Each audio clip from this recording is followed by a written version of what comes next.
Bagaimana cara menasihati kakak yang jika diajak sholat berjamaah di masjid mengatakan aku nggak mau kelihatan riya karena sholat dilihat orang. Yang penting kan sudah sholat di rumah, nggak perlu dilihat orang.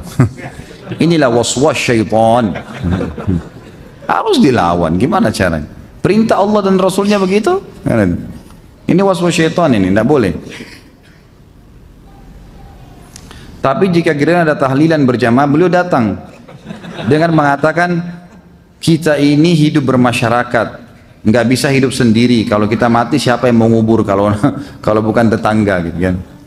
Ini waswas syaitan luar biasa, ini permainan syaitan ke dia. Sampaikan apa adanya, tugas Anda sampaikan saja. Selebihnya doakan. Kita nggak bisa mengubah orang itu. Saya mau tanya tentang teknis sholat saat i'tidal. Apakah yang benar tangan sedekap atau dilepas diturunkan? Saya pernah dengar hadis berbunyi posisi i'tidal kembali kepada semula. Maksud di sini semula sebelum ruku atau sebelum takbiratul ihram. Ini sudah saya bilang, jangan tanya masalah bab lain dulu, gitu kan? Dan sudah sering saya jelasin masalah ini. Jadi yang saya sering jelasin bahwasanya hadisnya satu. Nabi SAW dikatakan kalau bangun dari ruku kembali anggota tubuhnya seperti semula. Nah di sini ulama jadi dua pendapat. Yang mengatakan seperti semula ini sebelum salam, maka sami Allahu liman hamidah, tangannya turun ke sebelah kiri kanan tubuhnya. Kalau dikatakan anggota tubuh kembali seperti semula setelah takbir, maka kembali ke dada. Dan Ibnu Qayyim rahimahullah sudah menyatukan, mengatakan alangkah baiknya seorang muslim karena dalilnya ada, cuma mereka berselisih penjabaran dari dalil ini, dua-dua dijalankan. Sesekali bersedekap, sesekali dia tidak bersedekap. Apakah kita tidak boleh membunyikan sendi-sendi dalam sholat? Mematahkan jemari tangan dan kaki. Mematahkan ini bagaimana? Hah? Membunyikan, jadi bukan mematahkan kali ya. Ini bahasanya luar biasa. Jadi setahu saya Allah alam ini sebagian besar ulama memakruhkan, jadi bukan tidak boleh. Karena ada gerakan-gerakan yang dibolehkan dalam sholat kalau sifatnya darurat. Kalau darurat itu tidak ada masalah, tapi sebaiknya dihindari. Ini juga secara medis kurang sehat ya. Dan biasanya jadi renggang jari-jari itu, maka lebih baik dijauhi. Ya anggaplah kalau Anda mau berhadapan dengan atasan, misalnya lagi ngobrol, masa sambil di depan atasan bunyi-bunyiin tangan gitu kan? Pasti nggak mau. Bagaimana dengan hadapannya Allah Subhanahu Wa Taala? Coba hindari. Itu waswas syaitan agar mengurangi kekhusyuan Anda. Jam berapakah utamanya waktu sholat duha dan berapa rakaat? Setelah terbit matahari. Itu yang disunnahkan Nabi SAW. Kalau dalam riwayat dikatakan sampai saat unta merasa teriknya matahari. Ya jadi intinya naik matahari sudah terbit ya. Itu berarti sudah bisa insya Allah. Kita tidak bisa tentukan jam nih. Karena kadang-kadang kalau musim hujan beda dengan musim panas gitu kan. Kadang-kadang mungkin kalau musim-musim tertentu tuh setengah 7, jam 7 sudah panas tuh, sudah terik, sudah bisa duha. Antum kerja jam 8, boleh duha sebelumnya. Kadang-kadang ada waktu, itu mungkin masih mendung, gelap. Mungkin jam setengah 7 masih gelap gitu kan.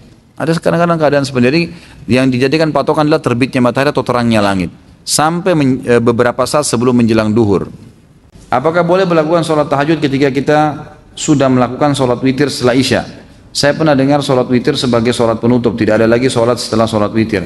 Boleh saja, yang dimaksud tidak ada lagi. Jadi jangan witir dulu sekarang, setelah witir langsung kerjakan sholat lagi.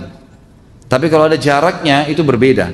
Kan gitu. Makanya para sahabat seperti Abu Hurairah anhu berkata, aku diwasiatkan oleh Rasulullah, kekasihku Rasulullah SAW, 3 hal tidak pernah aku tinggalkan selama aku hidup. Sementara Abu Hurairah ini tidak pernah tinggalkan tahajud. Beliau mengatakan di malam hari ya. Beliau mengatakan saya diwasiatkan kasihku 3 hal tidak pernah saya tinggalkan selama saya hidup. 2 rakaat sholat duha, dan saya berpuasa 3 hari setiap bulan ayyamul bid, dan saya tidak pernah tidur kecuali saya sudah witir. Jadi beliau witir sebelum tidur, tapi beliau tetap kerjakan tahajud.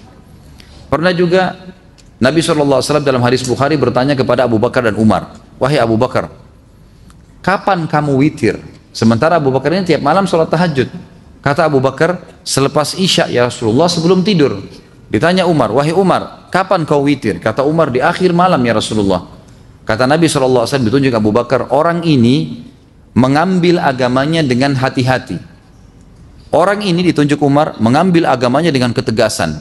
Artinya dua-duanya boleh, nggak ada masalah, gitu kan? Jadi setelah witir pun habis isya boleh tahajud. Setelah sholat hajat, petunjuk dari Allah itu berupa apa? Nggak ada sholat hajat ini. Yang ada sholat istikharah.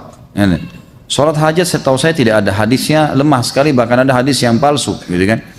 Jadi yang ada adalah sholat istikharah. Istikharah sama sebenarnya ya. Karena kita meminta petunjuk dari Allah SWT. Itu ada hadis sahihnya. Saya orang yang terkena penyakit was-was, sekarang 3 kali takbir saya ulang. Jika sudah lebih dari 3 kali, apakah saya sudah batal dan harus wudhu lagi? Tidak batal tentunya, ya, dan tidak usah diulang. Dan saya sarankan jangan was-was. Allahu Akbar, selesai. Was-was syaitan datang, kamu kurang, tidak usah tepis aja. Ya, tadi sudah diajarin, a'udzubillahi minasyaitonirrajim, meniup 3 kali ke sebelah kiri. Mana yang saf lebih utama jika ada 2 lantai masjid, saf terakhir di lantai bawah atau saf pertama di lantai atas? Saf pertama, walaupun di lantai atas, jadi tetap saja asal dia bersambung, tinggal di bawah atau di atas itu sama aja. Pak Ustaz, salat berjamaah kan lebih baik daripada salat sendiri, tapi musola tempat saya sering berzikir dan doa bersama sambil mengeraskan suara, padahal itu tidak ada dalam ajaran Nabi dan Rasul. Apabila setelah saya sholat berjamaah di musola tersebut, saya langsung meninggalkan musola, apakah boleh? Bukankah kita tidak boleh meninggalkan musola sebelum imam yang meninggalkan? Bagaimana cara menyikapinya? Boleh kita tinggalin musola tanpa imam meninggalkannya. Boleh saja kalau kita punya hajat, boleh kita keluar. Tetapi yang perlu diperhatikan adalah kalau zikir habis sholat dengan suara itu tidak melanggar ya. Zikir habis sholat dengan ada suara keluar itu tidak melanggar. Yang ditegur kalau rame-rame, gitu kan, secara bersamaan. Karena Nabi SAW dalam hadis Ibnu Abbas disebutkan, Ibnu Abbas berkata, saya tahu sholat selesai di masjid Nabi kalau ada suara, gitu kan. Saya mendengar suara mereka sahabat lagi berzikir. Cuma tradisi Nabi SAW kalau beliau lagi zikir baca ayat kursi misalnya, di sana sahabat baca Al-Ikhlas, di sana baca Subhanallah. Jadi tidak dipaksa dengan satu irama. Nah ini yang susah dengan sunnah Nabi SAW. Jadi kalau orang berzikir dengan angkat suara, antum untuk apa tinggalin? Biarin orang berzikir, antum juga berzikir, gitu kan? Selesaikan zikir. Ini hukum. Tapi kalau yang tadi dibahas tidak boleh keluar sebelum imam keluar, itu tidak benar. Boleh saja tinggalin tempat sebelum imam. Ini tidak ada masalah. Apa dalilnya keutamaan saf pertama sebelah kanan, dan jika cuma satu saf, apakah yang harus diisi sebelah kanan dulu, dan kalau sebelah kanan sudah penuh baru diisi sebelah kiri? Hadis sahih riwayat Imam Tirmidzi, riwayat Imam Abu Dawud, riwayat Imam Ahmad, ya, Nabi SAW menyebutkan, bahkan ada dalam hadis Bukhari Muslim ini masalah fadilah saf awal, gitu kan. Kalau masalah saf kanan ini memang hadis yang tadi saya sebutkan, Tirmidzi, Abu Dawud dan Imam Ahmad menyebutkan kalau Allah Subhanahu wa taala akan terus memberikan salam kepada orang yang berada di saf kanan. Dalam riwayat Bukhari disebutkan, beberapa sahabat berkata, kami sangat senang berada di sebelah kanan Nabi SAW, sebelah kanan saf, karena sering kali beliau kalau mengatakan istawu, menghadap ke sebelah kanan saf, gitu kan. Jadi memang begitu penyebutannya. Dan Nabi SAW pada saat menyusun saf, menyuruh berdiri di belakangnya, kemudian mengatur ke sebelah kanan. Itu perintah Nabi SAW memang. Memang saf kanan sampai penuh. Kalau sudah penuh ke kanan, baru diisi ke kiri. Memang sunnah Nabi SAW seperti itu. Mulai dari mana terhitung 1 rakaat untuk yang masbuk? Apakah ketika sebelum ruku atau sebelum sujud? Tentu ruku. Patokannya ruku. Nabi SAW bersabda, siapa yang mendapatkan imamnya ruku, maka dia telah mendapatkan 1 rakaat. Jadi ruku bukan sujud. Apakah boleh sholat Jumat di dalam kereta api? Soalnya saya pernah melihatnya ketika saya dalam perjalanan menuju kampung halaman. Musafir nggak ada Jumat baginya, nggak usah sholat Jumat, gitu kan. Kalau musafir nggak usah sholat duhur asar, di jamak saja. Jika kita terlambat sholat subuh karena ketiduran, misal bangun jam 5:30 pagi, apakah kita langsung ambil air wudhu dan sholat saat itu juga, atau kita tunda menunggu sampai matahari terbit pas duha? Tentu sholat pada saat itu. Pada saat itu juga sholat, jangan ditunda. Bahkan kalau anda sholat sebelum terbit matahari, maka masih masuk dalam waktu subuh, gitu kan? Maka sebaiknya jangan ditunda. Kalau anda tunda berarti mengeluarkan sholat dari waktunya, dan itu berbahaya. Masuk dalam dosa nanti. Ustadz, pertanyaan 3 in 1. Singkat, padat, tapi banyak. Jika makmum terlambat masbuk di masjid, tapi sholat berjamaah sudah selesai, namun ingin mendapatkan fadilah berjamaah, jika ada satu orang yang sedang sholat sunnah ba'diyah, bolehkah kita menjadi dia? Bolehkah jadikan dia imam? Haruskah kita tepuk bahu dia atau merapat saja di sisi kanannya? Bagaimana jika kita jumpai sudah di posisi tahiyat akhir? Apakah kita langsung ikutan saja tahiyat akhir dengan niat di hati sholat wajib? Saya ingatkan kembali ya, pertanyaan kita, bahasan kita masalah membunuh, bukan sholat, ya. Itu nanti ada bahasanya sendiri sholat, jangan ditanya tumpah tindih nih. Jadi di sini tentu saja tepuk dia untuk memberikan isyarat. Dia berdiri atau dia duduk? supaya dia tahu. Yang tiba-tiba dia kaget ada orang di sebelahnya gitu kan. Jadi ditepuk saja, memberikan isyarat. Masalah dia terima nggak terima jadi imam mungkin karena tidak paham itu nggak apa-apa. Yang penting antum sudah kasih isyarat. Termasuk kalau dia tahiyat terakhir tepuk pundaknya langsung takbir duduk tahiyat sama dia. Karena memang dibolehkan mengikut orang yang sholat wajib boleh ikut. Antum masuk di masjid, imam lagi sholat tarawih, kita belum sholat isya. Jangan sholat sendiri, ikut sama imam. Karena boleh orang yang sedang sholat sunnah di belakangnya orang sholat wajib niatnya. Karena pernah terjadi zaman Nabi SAW dalam hadis Bukhari, Abu Bakar pernah sholat menjadi imam dari sahabat yang belum sholat berjamaah karena dia datang telat dan dia sendirian. Waktu Nabi SAW bilang siapa yang mau bersedekah buat dia, saudaranya ini, maka Abu Bakar berdiri. Abu Bakar menjadi imam, padahal Abu Bakar sudah sholat tadi. Berarti hukumnya sudah sunnah bagi Abu Bakar tuh. Tapi karena dia lebih afdal, maka dia pun akhirnya menjadi imam. Apabila seseorang beribadah lalu dia terbersit riya, namun dia sadar bahwa dia riya dan istighfar, mohon ampun, apakah ibadah yang dijalaninya hancur atau diterima? Ada hadis yang berbunyi al-yasiru minar riya syirkun. Sedikit saja riya sudah syirik, gitu kan? Sudah batal. Tapi perlu diketahui misal kalau cuma terlintas, karena semua ibadah itu umumnya kata ulama ada riyanya. Pasti syaitan tawarin pertama opsi riya dulu, gitu kan? Begitu kita sholat, riya dulu yang ditawarin. Kalau kita selama kita tidak mengiyakannya, berarti nggak masalah. Jadi itu orang di sebelahmu, itu orang begini, itu orang anggap kau doamu panjang dan kita nggak iyakan, kita terus baca, kita nggak pedulikan. Seperti orang lagi nawarin marketing, nawarin produk, kita jalan saja dia ngomong terus kita nggak pedulikan, nggak ada masalah, gitu kan? Nggak mengganggu ibadahnya dia. Tapi kalau kita mampir, dengarin keterangannya, ambil informasi, nah ini jadi masalah, gitu kan? Jadi kalau kita sempat mengiyakan itu berarti sudah syirik, nggak boleh. Bahkan sebagian ulama mengatakan kalau sudah terlintas begitu dia batalin sholatnya. Lebih aman dia batalin, dia ulangin. Karena sudah berbahaya buat dia, sudah nggak diterima kalau dia lanjutin. Ustadz, apa hadis railah saf pertama walaupun dengan undian? Jadi hadisnya riwayat Bukhari Muslim. Kalau seandainya, kata Nabi SAW, terjemahannya langsung ya, orang-orang mengetahui yang terdapat di saf pertama dan azan, kemudian mereka tidak bisa mendapatkannya kecuali mereka saling bertanding, berundi, bersaing, maka mereka niscaya akan melakukannya. Itu lafaz hadisnya. Hadis riwayat Bukhari Muslim. Bagaimana hukumnya makmum membaca Al-Quran dengan memegang Al-Quran agar tidak mengantuk pada saat Ramadan karena qiyam lailnya berjuz-juz? Dan apakah boleh juga sholat sunnah berdiri sendiri dengan membaca dan memegang Al-Quran karena tidak menghafal Al-Quran biar panjang atau banyak bacaannya? Setahu saya fatwa ulama dibolehkan, beranjak daripada hadis Nabi SAW, al-mar'u maliku li nafilatihi, seseorang pemilik sholat sunnahnya. Jadi dia boleh duduk, dia boleh berdiri. Orang kalau sholat sunnah bebas walaupun tidak sakit ya, tapi pahala duduk setengah pahala orang berdiri. Masuk dalam masalah makna ini kata ulama adalah Allah subhanahu wa ta'ala memerintahkan untuk membaca Al-Fatihah, membaca surah Al-Quran, gitu kan? Kata Nabi SAW, setelah baca Al-Fatihah, bacalah apa yang dimudahkan dari Al-Quran.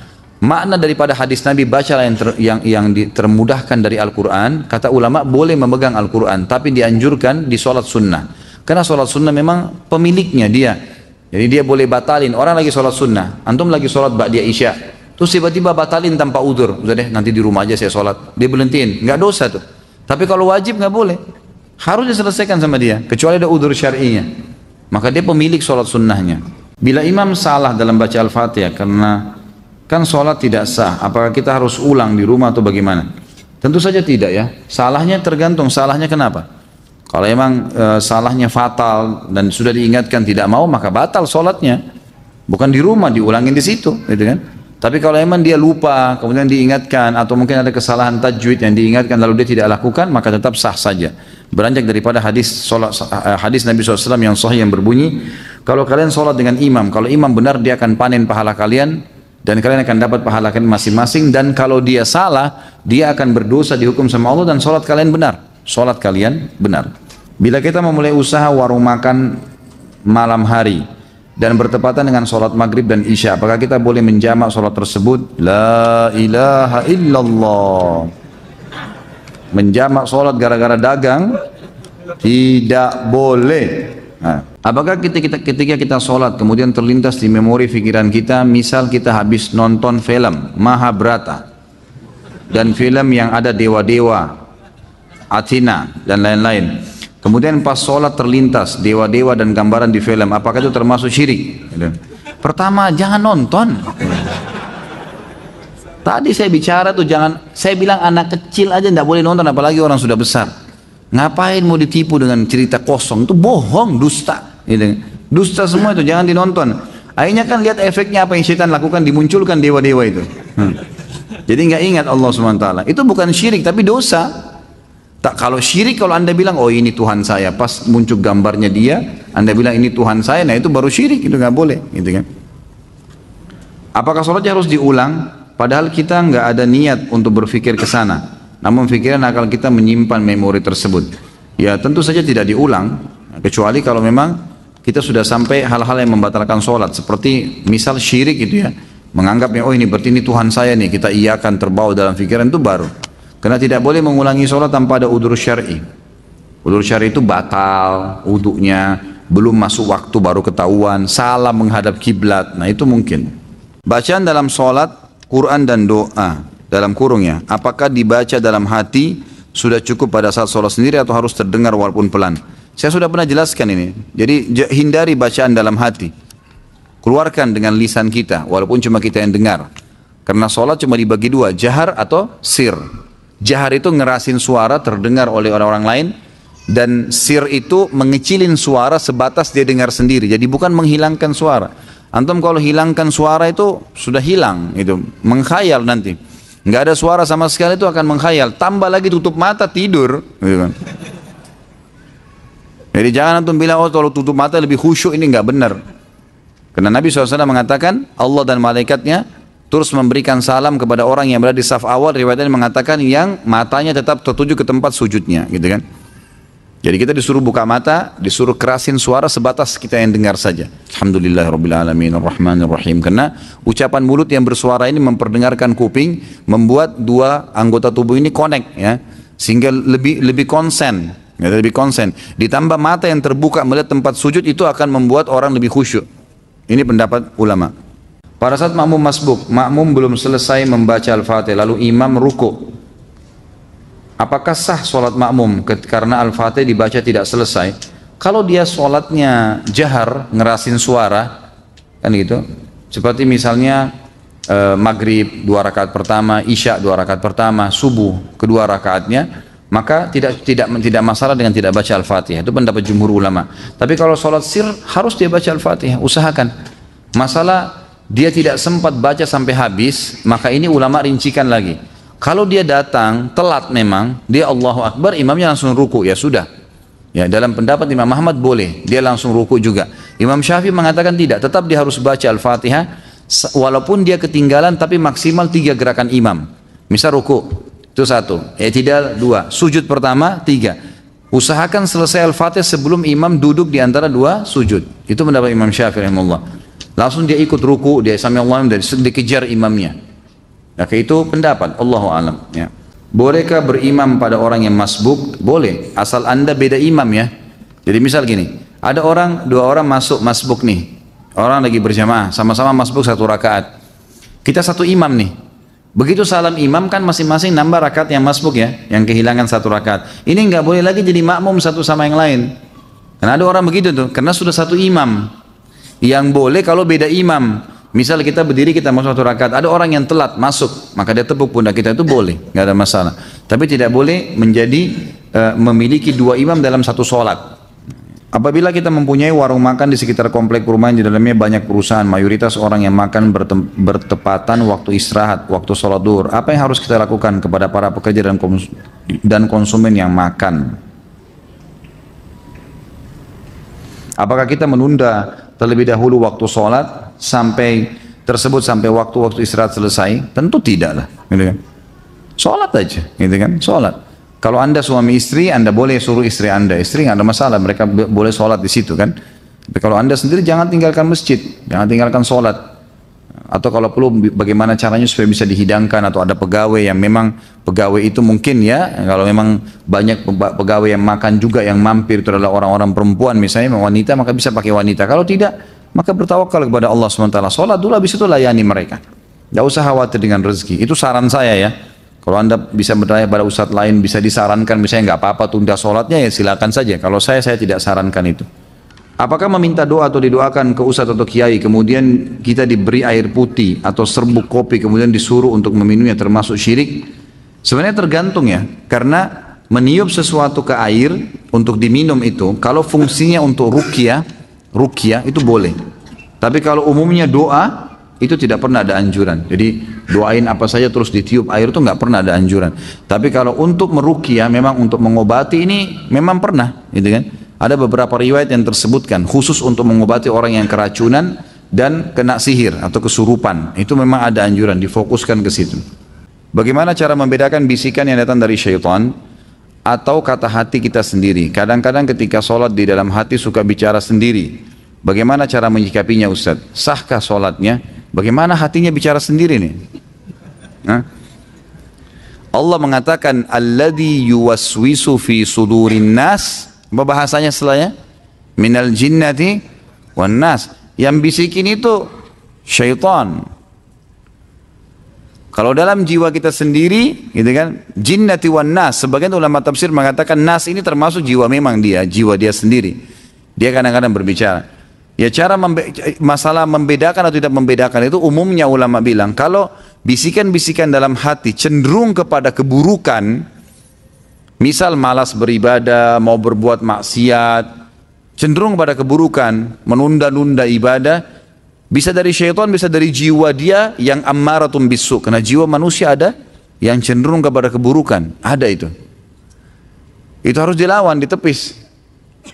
Tapi umumnya ulama mengatakan syaitan menunggangi itu jiwa yang ammaratun bisu dan dia bergabung di situ.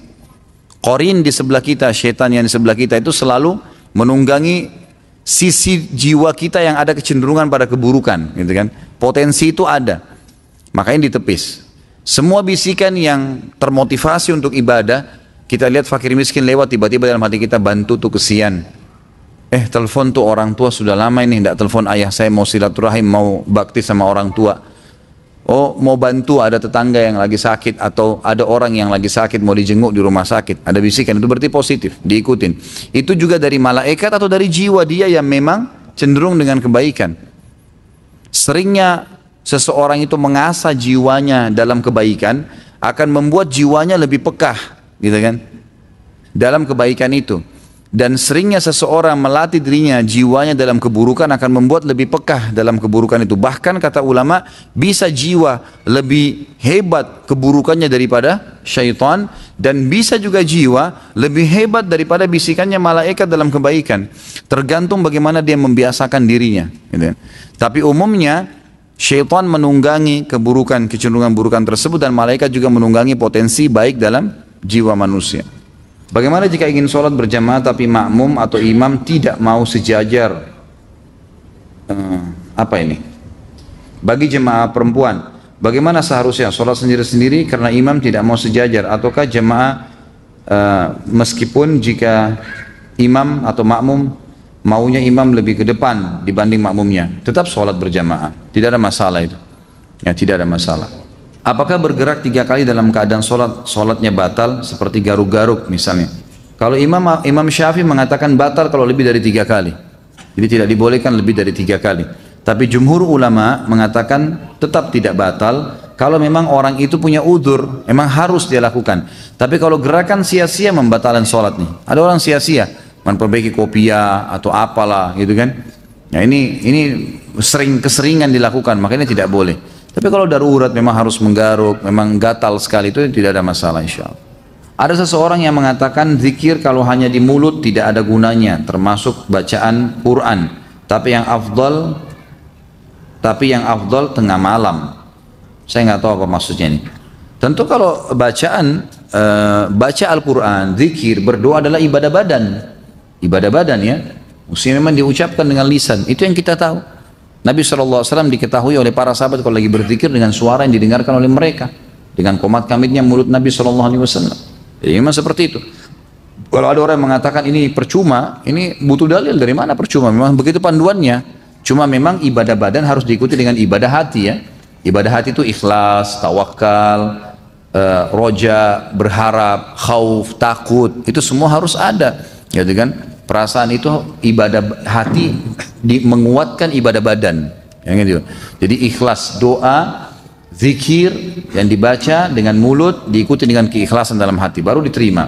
Apa yang harus kita lakukan apabila lupa Jumat jumlah rakaat ketika sholat dan bagaimana tata cara sujud sahwi? Tentu saja diambil yang lebih sedikit ya. Kalau misalnya sholat 4 rakaat lupa 4 atau 3 ya, diambil 3. Ini kemarin kalau ikut tabligh akbar terjawab nih. Riwayat Abdurrahman bin Auf itu kan. Bagaimana beliau waktu Umar bin Khattab dulu dengan Ibnu Abbas radhiyallahu anhu ajma'in bingung. Kata Umar kepada Ibnu Abbas, apakah kau tahu hadis Nabi SAW tentang orang kalau lupa rakaat salatnya? Kata Ibnu Abbas, tidak ya Amir Mukminin. Di zaman khilafahnya Umar.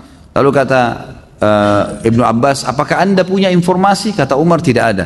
Lalu kata Ibnu Abbas, tiba-tiba Abdurrahman masuk kepada kami dan berkata, waktu kami tanya, beliau mengatakan, saya punya kabarnya. Kata Nabi SAW, kalau seseorang kalian sedang sholat, kemudian dia lupa 2 atau 1 kah dia sholat, dia pilih 1. Kalau dia ragu 3 kah atau 2, dia pilih 2. Kalau dia ragu 4 atau 3, dia pilih 3. Gitu kan? Kemudian dia sebelum salam sujud sahwi 2 kali. Atau 2 kali sujud. Dan sesuai kita sebutkan, sujud sahwi boleh membaca bacaan-bacaan sujud. Dan diantara duduknya tidak usah baca apa-apa.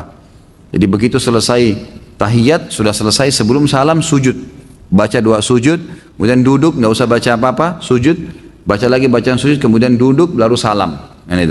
Ini kalau kita mengingat kelalaian kita sebelum salam. Kalau misal antum sholat, udah salam nih, udah bubar, berdiri ke masjid, atau lagi duduk, kemudian buka HP, ternyata kayaknya tadi kurang 1 rakaat deh. Tapi kita sudah selesai sholat nih, maka langsung berdiri, tambah rakaat yang kita lupain tuh, langsung saja Allahu Akbar, misalnya 1 rakaat kelupa, sholat 1 rakaat, sampai salam, gitu kan. Kemudian setelah salam, baru sujud sahwi. Sujud sahwinya setelah salam, karena ingatnya setelah salam sholat awal. Ini hadis Bukhari dalilnya, bahwasanya Nabi SAW pernah habis sholat, rakaat kedua sholat asar, beliau salam. Begitu tahiyat pertama langsung salam. Lalu beberapa sahabat bingung, kok asar 2 rakaat, tapi di depan saf pertama ini ada Abu Bakar, ada Umar, ada sahabat-sahabat yang senior, dan mereka tidak bicara. Nabi SAW seperti umumnya habis zikir, beliau langsung berdiri menuju ke pintu masjid, lalu menunggu di pintu masjid adakah sahabat yang mengeluh, yang mau minta sesuatu pada beliau gitu kan. Sampai ada satu sahabat Badui datang kepada Nabi mengatakan, ya Rasulullah, apakah sekarang sholat asar sudah berubah menjadi 2 rakaat, atau anda lupa? Turun wahyu nggak menyampaikan itu? Kata Nabi, saya tidak lupa, kan gitu. Dan tidak ada wahyu turun, artinya Nabi yakin ini 4 rakaat beliau kerjakan. Ini hadis sahih riwayat Bukhari. Lalu kata Nabi SAW dalam riwayat lain dikatakan memegang tangannya orang ini lalu berkata masuk ke masjid, kebetulan sahabat belum bubar. Apa benar yang orang ini bilang? Benar nggak saya tadi cuma 2 rakaat? Kata sahabat, benar ya Rasulullah. Langsung dalam riwayat ini Nabi SAW hadap kiblat, bertakbir, semua sahabat ikut, menyempurnakan 2 rakaat sampai salam, setelah salam baru sujud sahwi. Berarti memang kalau ingat setelah itu sujud sahwinya setelah salam. Mana yang lebih afdal ketika masbuk mendapati sudah duduk tahiyat akhir, mengikutinya atau buat jamaah baru jika ada? Karena saya pernah dengar dari Ustaz apabila tidak ruku tidak dihitung rakaat. Ya tentu saja tetap ikut, afdalnya tetap ikut walaupun beberapa saat sebelum salam, karena antum dihitung mendapatkan jamaah pertama. Jemaah pertama pahalanya beda dengan jemaah kedua. Jemaah pertama itu lebih masuk di awal waktu dihitung, lebih besar. Jadi lebih baik tetap ikut walaupun sudah tahiyat terakhir. Jika tiba waktu sholat, apa ini? Waktu masih panjang, lebih utama mana untuk perempuan? Langsung sholat atau sholat apa ini? Atau sholat sesampai di rumah? Jika waktu sholat berada di stasiun dan ada tempat sholatnya, lebih baik awal waktu, tetap lebih awal waktu. Jangan ditunda ke rumah, kita tidak tahu, ya, tidak tahu ajal, tidak tahu kejadian. Selama aman, sholat dulu di situ. Dikarenakan saat ini waktu subuh 4.15, apakah boleh kita ketika kita terlambat bangun, misal jam 5, kita melakukan sholat sunnah 2 rakaat sebelum subuh? Tentu tidak boleh. Kalau sudah iqamah, subuh nggak boleh lagi. Anda kerjakan nanti setelah terbit matahari. Apa pahalanya kalau kita mengislamkan seseorang? Oh, ini tidak sesuai dengan tema. Dapat pahala lah tentunya. Ya, selama dia berbuat kebaikan, selama dia mempelajari agama, insya Allah Anda dapat pahalanya. Dan hadis Nabi SAW kepada Ali bin Abi Thalib pada saat perang Khaybar, gitu kan? Hai Ali, jalanlah dengan tenang menuju ke mereka, ke orang-orang Yahudi itu, lalu tawarkan mereka Islam. Kalau mereka nolak, tawarkan mereka jizyah. Kalau mereka nolak, tawarkan mereka untuk ya perang, gitu kan? Dan ingatlah Ali, kalau ada satu orang yang sempat mendapatkan hidayah karena kamu, maka itu lebih baik daripada humurun ni'am.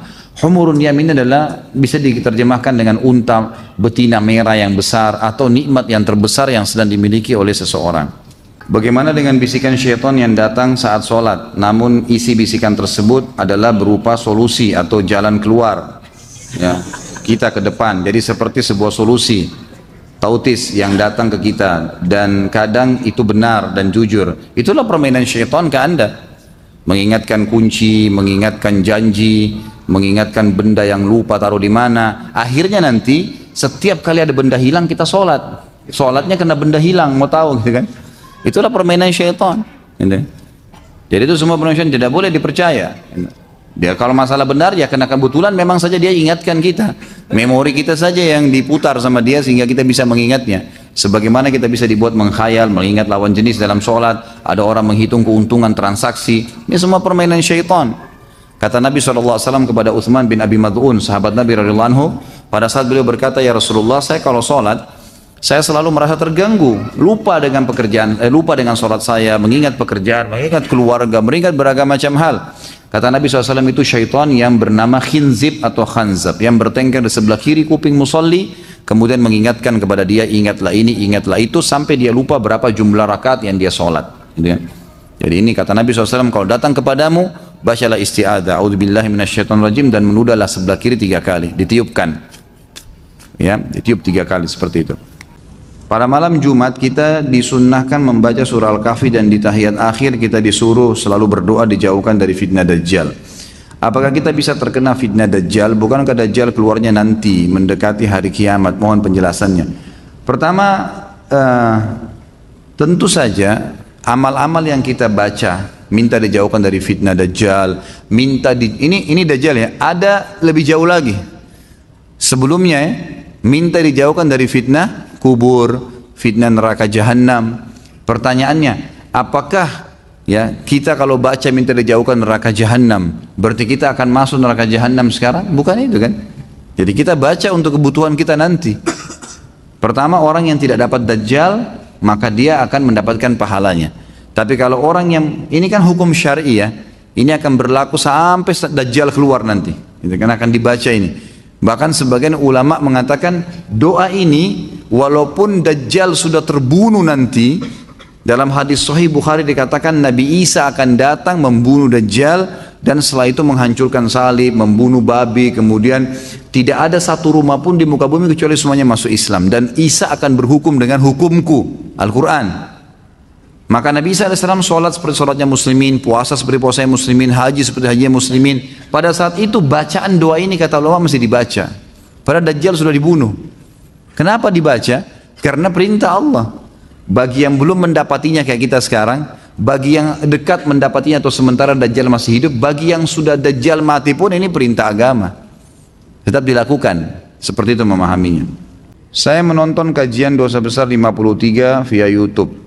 Pada sesi tanya jawab, kita dilarang sholat di masjid yang berhiasan emas. Lalu bagaimana di Mekah? Pada kiswanya saya mendapatkan referensi disulam dengan benang yang mengandung emas. Tentu yang dilarang adalah membangun masjid dari emas, kan gitu. Itu yang dilarang.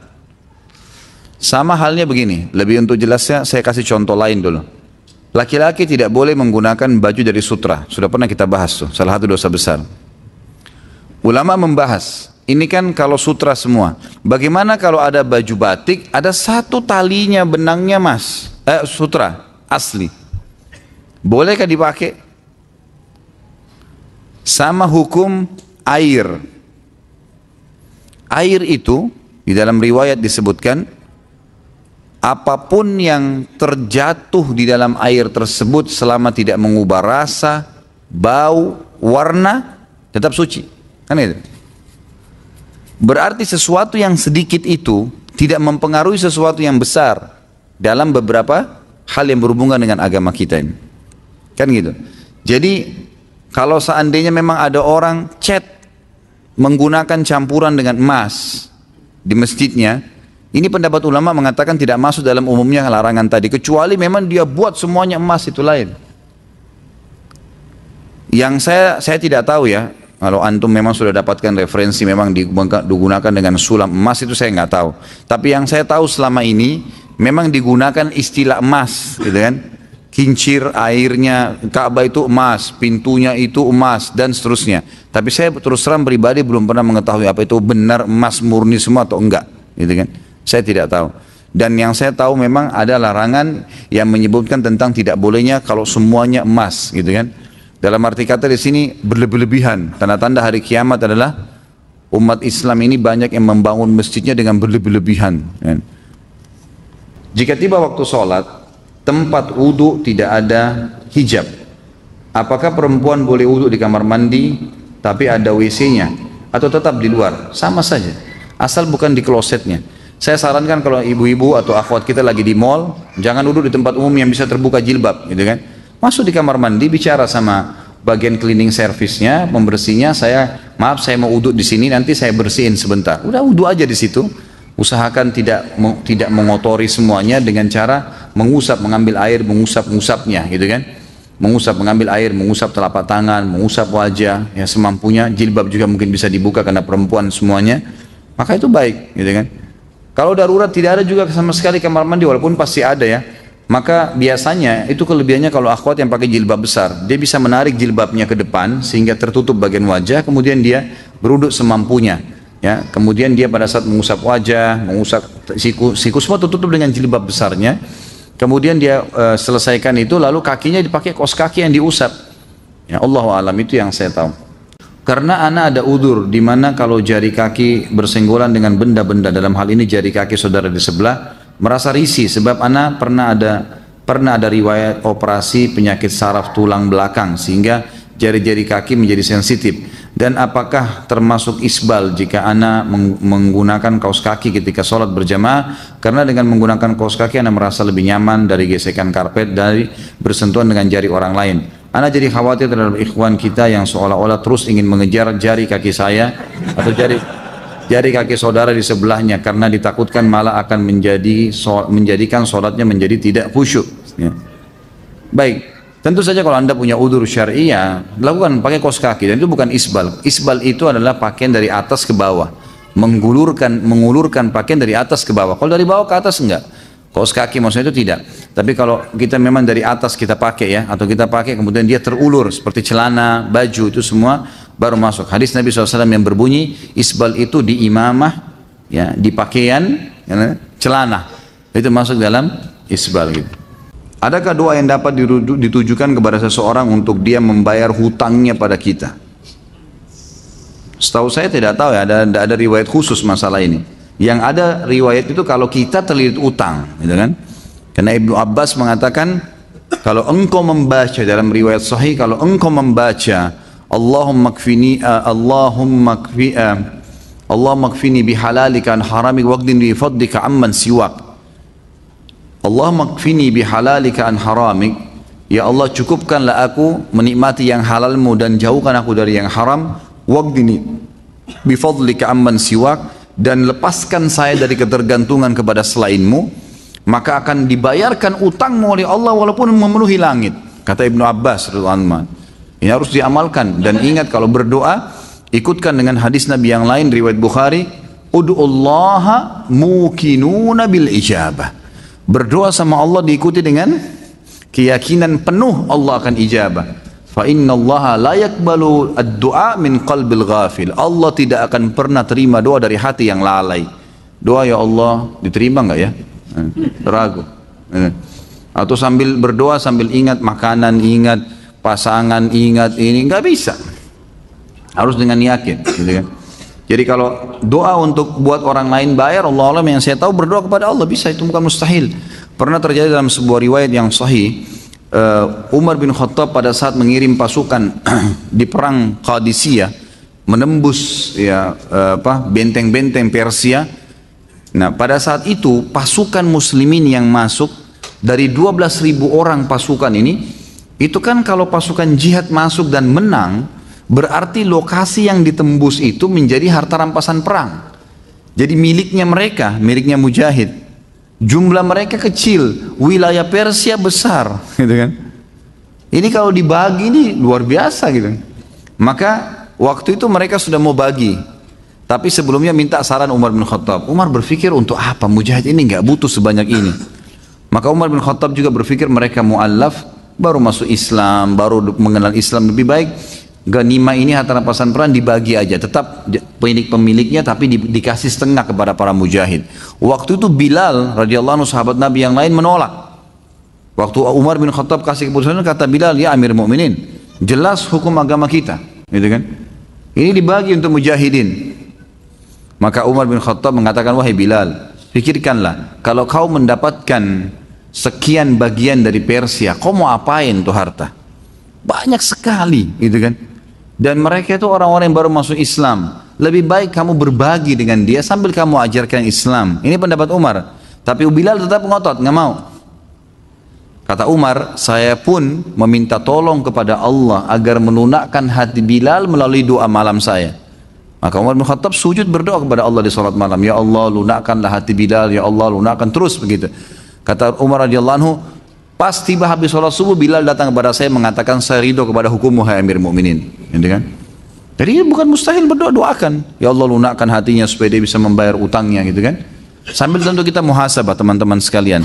Jadi kadang-kadang kita juga ini terlalu banyak, terlalu pintar menyalahkan orang, tidak bermuhasabah. Apa yang terjadi, sesuatu yang terjadi pada kita, yang paling pertama hisab diri kita dulu. Ada masalah apa saya ini? Jangan sampai orang ini gunjing karena saya pernah gunjing orang. Jangan sampai utang ini mungkin saya pernah utang sama orang, saya nggak bayar. Jadi kita muhasabah dulu. Kalau kita sudah tidak temukan variabel kesalahan kita, nah baru gitu. Baru kita mungkin ini cobaan murni, bukan karena kesalahan saya. Tapi kalau kita memang dasarnya ada kesalahan dulu, mintalah kepada Allah mudah-mudahan jadi pengampunan dosa gitu.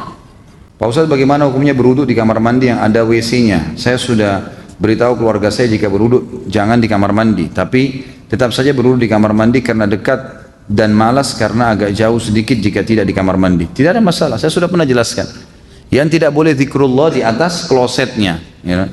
Tempat buang air besar begitu. Kalau wastafel di sebelahnya, shower kita lagi mandi, nggak ada masalah, boleh.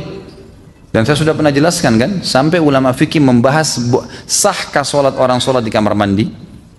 Maka umumnya mengatakan di kamar mandinya ya. Kalau ini tidak ada yang sholat, tapi kalau ada orang sholat, ulama fikih mendatangkan sebuah hukum di tempat kamar mandi, bukan di klosetnya, bukan di WC-nya, maka sah sholatnya, tapi dimakruhkan buat dia. Karena di tempat kamar mandi masih boleh menyebut nama Allah.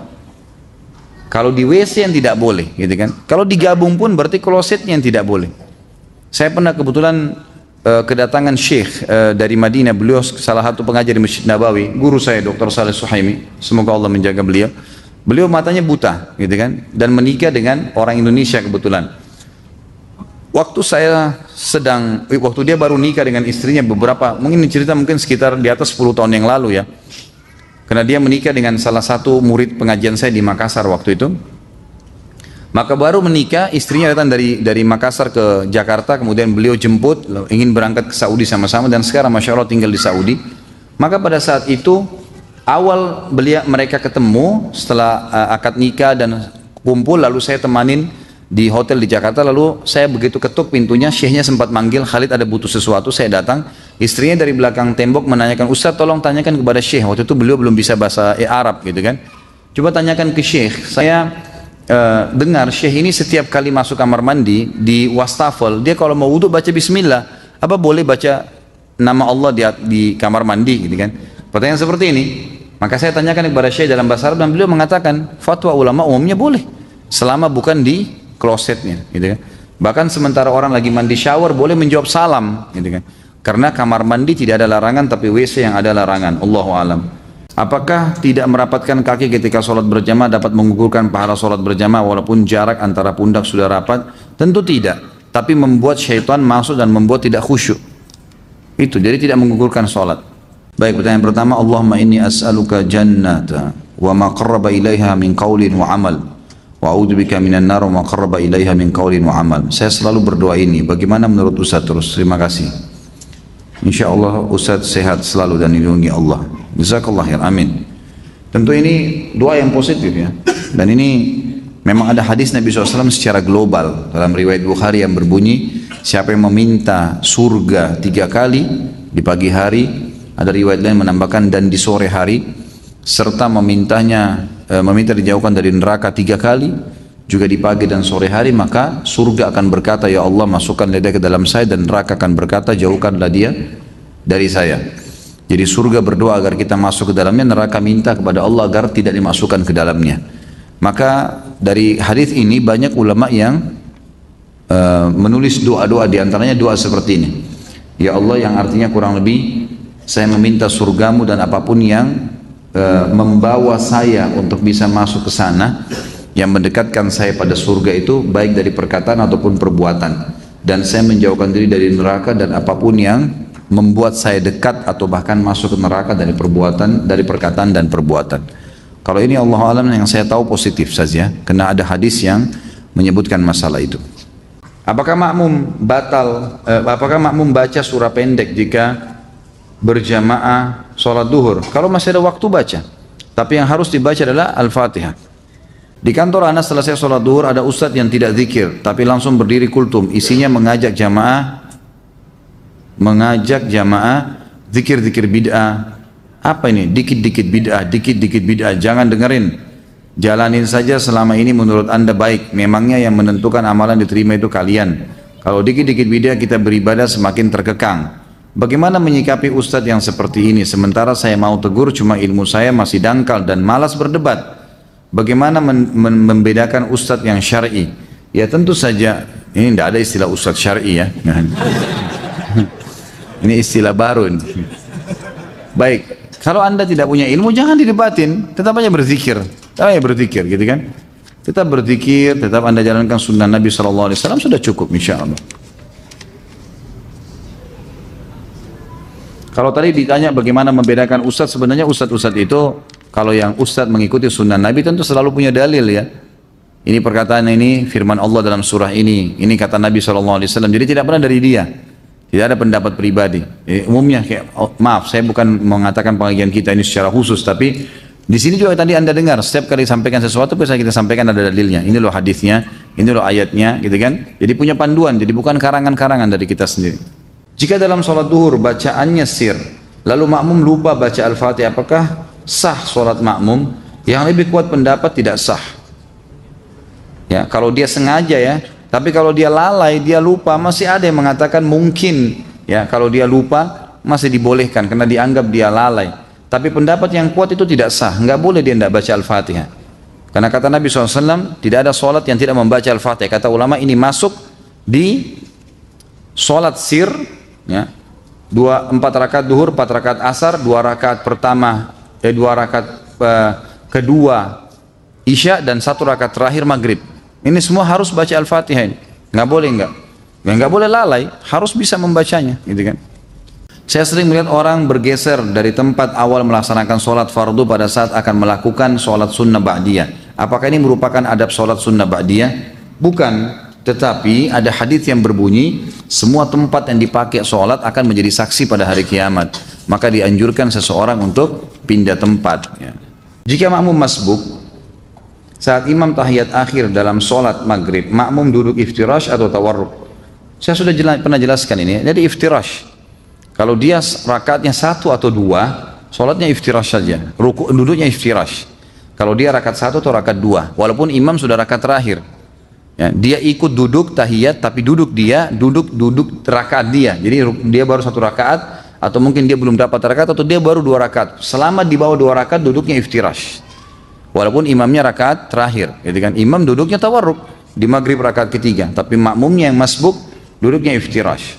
Bolehkah menggabungkan dua niat sholat sunnah ibadah sunnah lain dengan cukup melakukan satu kali saja? Contoh sholat sunnah di masjid digabung dengan sholat qobliyah. Saya pernah tanya ini kepada Syekh Abu Bakar Jazair rahimahullah di Masjid Nabawi, dan saya pernah tanyakan juga kepada beberapa ulama yang lain.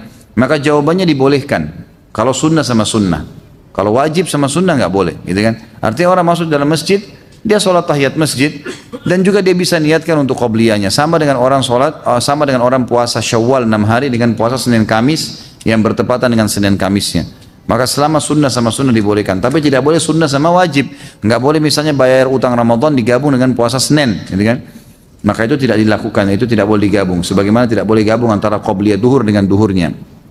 Apakah sholat duha termasuk zakat dan sedekah? Sholat duha termasuk zakat? Nggak termasuk lah. Apa hubungannya? Nggak ada hubungannya. Sholat duha penutup pengganti sedekah 360 sendi. Iya, itu iya. Penutup pengganti. Tapi sholat duhanya bukan zakat, bukan sedekah, lain. Gitu kan? Bolehkah kita mengqada sholat kita yang terlewat dengan tata cara seperti apa? Sudah saya jelaskan. Makanya jangan buru-buru bertanya nih ya. Karena pertanyaan mungkin bisa saja dijawab gitu ya, sudah ada. Bagaimana cara mengqada sholat yang sudah banyak kita tinggalkan? Nggak ada qada sholat. Nggak ada qada sholat. Hadis Bukhari menjelaskan masalah itu. Jadi tidak ada. Kecuali tadi saya bilang kita lalai, memang lupa. Tapi kalau 5 tahun nggak sholat, sekarang taubat, apakah harus mengqada sholatnya 5 tahun? Nggak pernah ada dalil berhubungan dengan masalah itu. Hadis Bukhari menjelaskan bahwa ada seorang wanita datang kepada Aisyah radhiyallahu anha dan berkata, wahai Aisyah, kenapa kita disuruh mengqada puasa dan tidak disuruh mengqada sholat? Maka Aisyah sempat marah sama orang tersebut, lalu sambil berkata, aharuriyun anti, apa kau dari wilayah Haruri? Haruri ini wilayah di Irak, sebuah wilayah di Irak dipenuhi dengan kaum Khawarij. Khawarij ini suka menghakimi sesuatu secara zahir. Misal, perangilah orang-orang kafir, berarti semua kafir termasuk tetangga, nggak bisa hidup sama kaum Khawarij, disiksa semua, gitu kan? Ambil secara zahir hukum, gitu kan? Jadi seperti itu. Maka mereka juga mengatakan orang kalau taubat pernah 50 tahun tidak sholat harus qada 50 tahun tuh. Maka kata perempuan tersebut, saya bukan dari Hawari, tapi saya mau tanya. Kata Aisyah radhiyallahu anha, begitulah Nabi SAW memerintahkan kami disuruh mengqada puasa dan tidak mengqada sholat. Artinya tidak ada qada sholat memang bagi orang yang memang lalai sebelumnya. Saat kita masbuk sholat id 1 rakaat, saat menyempurnakan rakaat berikutnya, berapa kali takbir yang harus kita lakukan? Ikuti rakaat yang sedang Anda ada. Jadi misal kita masbuk nih, sholat id, dia sudah rakaat kedua imamnya, kita ikut. Tadinya dia takbir imamnya 5 kali, gitu kan? Karena dia rakaat kedua, kita kan ikut imam juga takbir 5 kali, kita nggak mungkin takbir 7 kali. Rakaat kedua kita juga takbir 5 kali, sama saja, karena kita mengikuti imam di rakaat pertama tadi, dia sudah ke rakaat kedua. Seperti kita kalau lagi sholat, umumnya sholat lain, kita ikut imam sudah rakaat ketiga misalnya, di sholat maghrib. Imam kan tahiyat pertama, tahiyat terakhir kan? Kita juga harus tahiyat kan gitu. Di rakaat kedua setelah imam salam, kita rakaat kedua harus tahiyat juga kan gitu. Seperti itu caranya. Jadi tetap mengikuti kondisi imam. Apakah Nabi SAW pernah melakukan sholat tasbih? Kalau pernah, bagaimana tata cara dan bacaan sholat tasbih Nabi SAW? Kalau Nabi sendiri pernah kerjakan, Allahu a'lam, tidak ada riwayat masalah itu. Tapi umumnya semua yang disebutkan oleh Nabi SAW, kata ulama disepakati pastinya Nabi SAW sudah mengaplikasikan terlebih dahulu. Karena Allah sudah menjelaskan dalam Al-Quran, kabura maqtan indallah yang taqulu ma la taf'alun. Sungguh berat di sisi Allah kalau kalian mengucapkan tidak mengamalkannya. Sementara Nabi SAW adalah panutan, pasti beliau sudah amalkan. Tapi hadis tentang sholat tasbih dihasankan oleh para ulama dan boleh dilakukan, itu beranjak daripada perkataan Nabi kepada pamannya Abbas radhiyallahu anhu. Nabi SAW mengatakan, wahai paman, kalau kau diluangkan waktu oleh Allah, kerjakanlah setiap hari sekali. Kalau kau tidak bisa, maka sepekan sekali. Kalau kau tidak bisa, maka sebulan sekali. Kalau kau tidak bisa, setahun sekali. Kalau kau tidak bisa, kerjakanlah sekali seumur hidupmu. Maka kerjakanlah 2 rakaat sholat. Ada riwayatnya mengatakan 4 rakaat sholat. Di setiap sholat, begitu kamu takbir paman, ucapkanlah subhanallah, alhamdulillah, wa la ilaha illallah, wallahu akbar, sebanyak 15 kali. Kemudian bacalah setelah itu iftitah, baca al-fatihah, baca surah. Kemudian pada saat ruku, sebelum baca 2 ruku, membaca 10 kali tasbih tadi. Kemudian 2 ruku, kemudian bangun dari ruku, sami Allah liman hamidah, i'tidal, baca dulu tasbih 10 kali, kemudian baru baca 2 i'tidal. Sujud juga begitu. Pada saat sujud, maka baca dulu 10 kali, baru kemudian baca 2 sujud. Duduk di antara 2 sujud, baca 10 kali lagi tasbih, kemudian baru membaca doa di antara 2 sujud, lalu sujud, baca lagi tasbih 10 kali. kemudian baca 2 sujud, lalu kemudian sebelum berdiri ke rakaat kedua, duduk dulu baca 10 kali. Jadi kurang lebih ada 75 kali bacaan dalam satu kali, atau satu rakaat. Selebihnya seperti sholat biasa. Jika kita terjebak macet di jalan, tidak bisa melaksanakan sholat asar, apakah boleh dijamak sama maghrib? Jika sholat maghrib juga ketinggalan, boleh lakukan di saat sholat isya. Tata caranya bagaimana? Yang pertama, sholat jamak itu hanya boleh dijamak antara duhur sama asar, tidak boleh yang lain. Maghrib sama isya, tidak boleh yang lain. Jadi nggak boleh asar sama maghrib, nggak bisa. Isya sama subuh nggak bisa, gitu kan?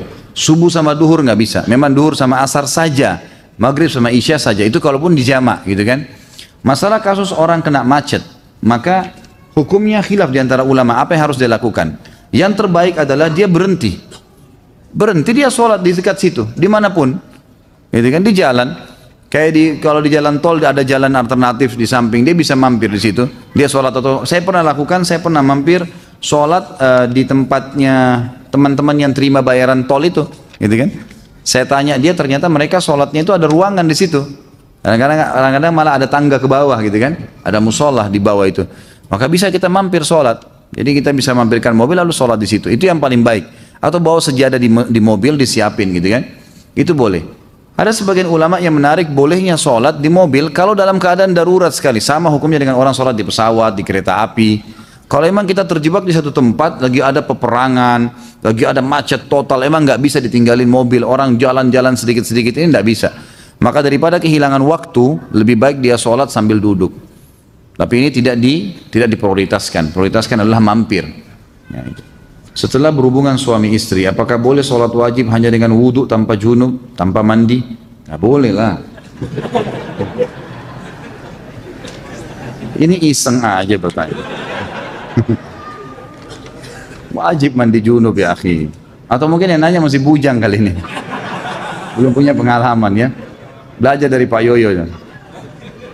Bagaimana tuntunan sahih untuk kondisi makmum yang masbuk namun tidak mendapat bacaan Al-Fatihah imam sholat? Apakah makmum tersebut masih mendapatkan hitungan 1 rakaat penuh? Yang kuat pendapat iya, dia masih mendapatkan. Walaupun sholatnya sir. Kalau orang memang masbuk ya, beda orang yang datang dari awal tapi lalai tidak baca Al-Fatihah. Nah itu baru bisa dibahas dalam bahasan lain. Saya pernah membaca sebuah hadis riwayat Ibnu Abbas radhiyallahu anhu yang menjelaskan tentang tidak bolehnya menahan pakaian pada saat sholat. Apakah hadis itu sahih? Apa maksud dari kata menahan pakaian? Mohon penjelasannya. Saya tidak tahu, maaf.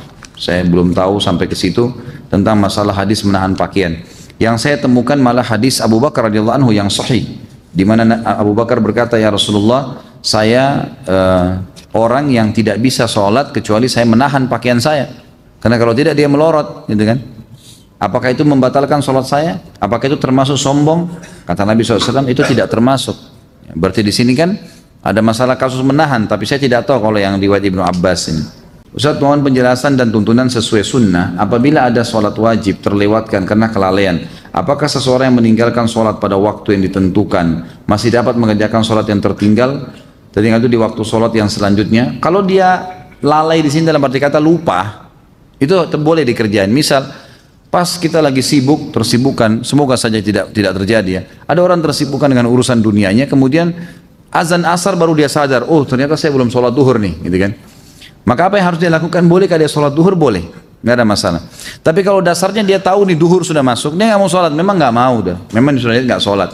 Begitu azan asar, temannya ajak, nih sholat yuk. Kamu udah tahu belum ada hadis begini. Tersentuh dia mau sholat. Tapi tadi dia sudah tinggalkan duhur secara sengaja, ini nggak boleh lagi dia sholat. Karena sudah memang ditinggalkan secara sengaja sama dia. Di daerah Ana ada 2 masjid. Yang satu masjidnya besar dan jamaahnya tidak banyak, sehingga selalu dapat saf pertama. Kedua masjidnya lebih kecil dan jamaahnya banyak, karena telah ditegakkan sunnah, sehingga susah dapat saf pertama. Lebih utama sholat di satu atau yang kedua? Yang satu tentunya. Masjid yang pertama, karena memang kita bisa dapatkan fadilah lebih besar, gitu kan? Dan masjid itu makin banyak jemaahnya, makin afdal, ya gitu. Makin afdal, makin besar fadilahnya. Artinya masjidnya besar misalnya, tentu afdaliyah karena banyak jemaah itu penting, tapi mendapatkan saf awal lebih penting. Maka harusnya didahulukan saf awal itu. Mana yang lebih baik apabila ada udzur berjamaah tapi menunda sholat atau akhir waktu, sendiri tapi di awal waktu? Tentu saja di awal waktu, walaupun sendiri. Tentu saja di awal waktu. Apakah seorang muslim yang sebelumnya tidak rajin sholat, bolong-bolong, termasuk kafir? Apakah ia harus syahadat ulang, dilihat dan dilihat oleh saksi maksudnya?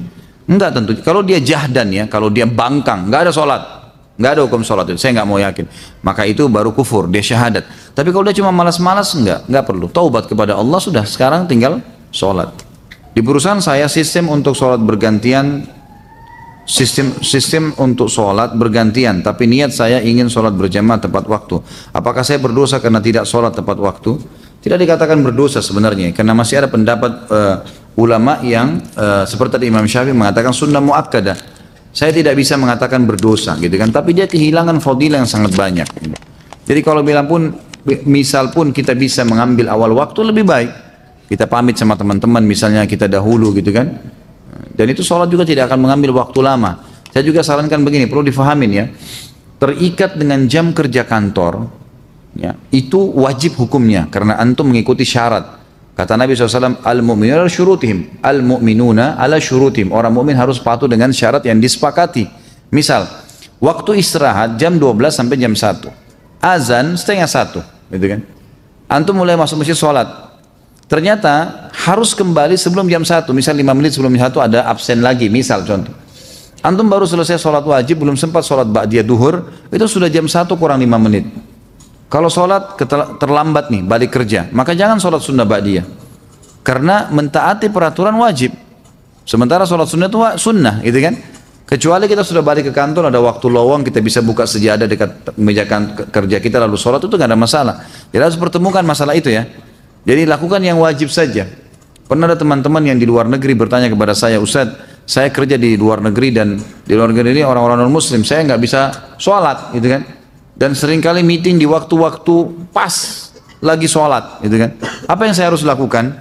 Saya balik tanya begini. Saya bilang kalau seandainya Anda lagi meeting kemudian, misal ini contoh, semoga Allah muliakan kita semua. Saya kasih contoh ini, contoh orang mau ke kamar mandi, kebelet buang air besar, kebelet buang air kecil, lagi meeting, diizinin nggak? Nah, ini di sini, diizinin nggak kalau kebelet kencing, kebelet buang air besar? Meeting penting nih, miliaran, diizinin nggak? Ya nggak bisa berpikir kan kalau mau kencing gitu kan, nggak mungkin, pasti diizinin ke belakang. Ya sudah, kita izinnya memberikan isyarat memang mau ke kamar mandi, betul kamar mandi kan, ke kamar mandi. Dan orang saya bilang lagi, kalau masuk kamar mandi lagi kebelet, pamit, lagi meeting, kalau kita butuh waktu 10-15 menit diizinin nggak?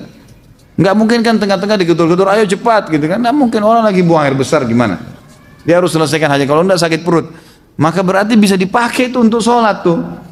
Ini kalau darurat ya, sebab ada beberapa teman-teman yang pernah bertanya kalau salah dari Jepang, dari negara-negara yang memang tidak bisa mereka sholat, maka tidak ada juga musola. Bagaimana inisiatifnya? Ya saya sebagai dai harus bisa memberikan solusi nih. Kalau dia mau disuruh pulang, dia sudah terikat akad kerja di sana, maka caranya adalah kayak tadi, pamit ke kamar mandi, memang mau kamar mandi, uduk di sana. Kemudian sholat, cari tempat yang bisa sholat di situ. Mungkin di gang, mungkin di mana, ya apa boleh buat, harus sholat. Sholat dah, sholat wajib 5 menit, 10 menit maksimal, udah kembali lagi. Tapi nggak usah dibeberkan, saya mau sholat ya pamit. Kemudian berantem kalau tidak disuruh sholat. Susah, Anda sudah akad dengan orang kafir, gimana, nggak bisa gitu kan. Jadi ini namanya hiyal syari'iyah. Harus kita mencari solusi secara syar'i yang memang kita tidak kehilangan pekerjaan dan juga tidak kehilangan ibadah itu.